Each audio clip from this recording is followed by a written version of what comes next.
As I'm sure many of you are aware, patch 1.08 released for Mass Effect Andromeda yesterday, and one of the most prominent additions is an improved character creator. What exactly does this improved character creator add to the experience, you may ask? Well, in this video, I'll be answering that question. The first thing that I should note is that Andromeda's new patch now allows players to change their character's appearance mid-game. All you have to do is head down to the medbay, look for a device called the Facial Reconstruction Suite, and you'll be taken to the character creator mid-game right away. There are no limitations here, it's the same character creator as when you start a new game, and you can use this feature as many times as you want until you're satisfied. You can also change the appearance of your twin if you so desire. Now, once you dive into the character creator, it will look very similar on the surface level, but dig deep enough and you will notice numerous significant additions. The first big addition is an additional preset for both male and female writers. They're both labeled preset number 10. The intention seems to be that they wanted to add a preset with a freckled skin complexion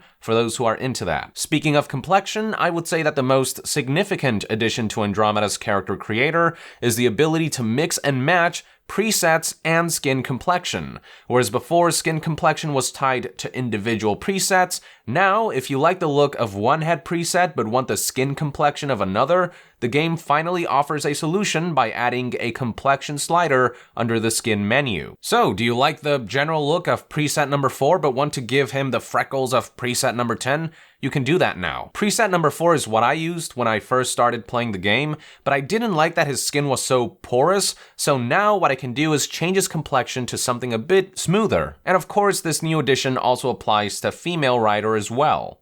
This change alone already opens up a whole new set of doors as far as character appearance goes, so it's definitely a welcome addition. Moving on, this next change is probably something that will go unnoticed for many of you, but it turns out that BioWare tweaked each preset a bit to look a little more attractive, both for male presets and female presets. Now, I use the term attractive loosely because a lot of them are still pretty hideous, and not all of the changes were necessarily for the better. A lot of the female presets in particular either look worse or just a different ugly. Whereas with the male presets, for the most part, I do see significant improvements. But yeah, essentially BioWare tried to give players better canvases to start from, with mixed results. Some of them look way better now, others not so much. The final major addition to the character creator is hairstyles, although addition is a strong word in this case.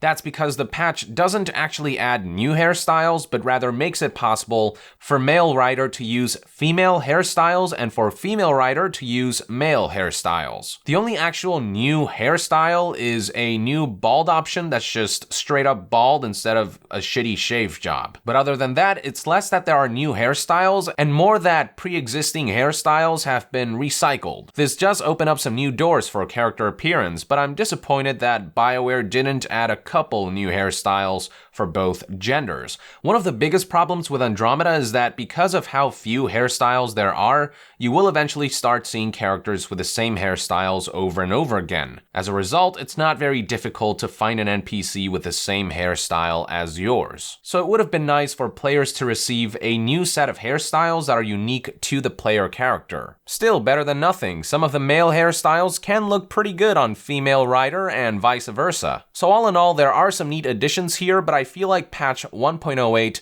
doesn't take the character creator far enough. I would say that the most important thing that the character creator is missing right now is the ability to mix and match other facial features like eyes, nose, and mouth. You can now mix and match complexion with presets because of the new Complexion Slider, but how come I can't do that with other aspects of the face? Why can't I have the head structure of preset 3, the complexion of preset 6, the eyes of preset 8, the nose of preset 7, and the mouth of preset 1 before I move on to resizing and positioning them? This would open up a whole new world of different facial feature combinations that would really take the character creator to the next level. It still feels like the character creator is only halfway there. The addition of a complexion slider is definitely progress, but I would love to see a slider for things like eye shape, nose shape, mouth shape, etc. It would also be nice to have a slider for selecting different eyebrows, because right now, eyebrows are tied to complexion, so you can't mix and match eyebrows with presets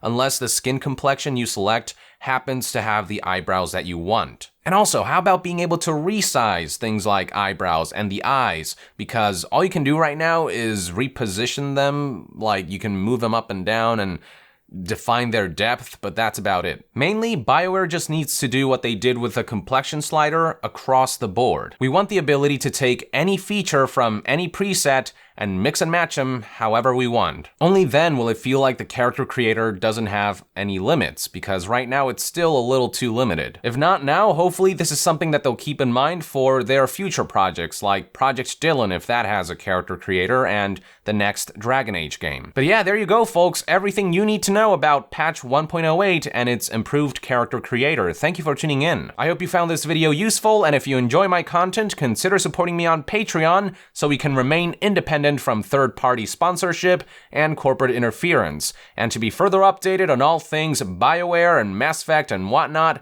stay tuned right here on Young Yeah. I'll see you guys next time. Young out.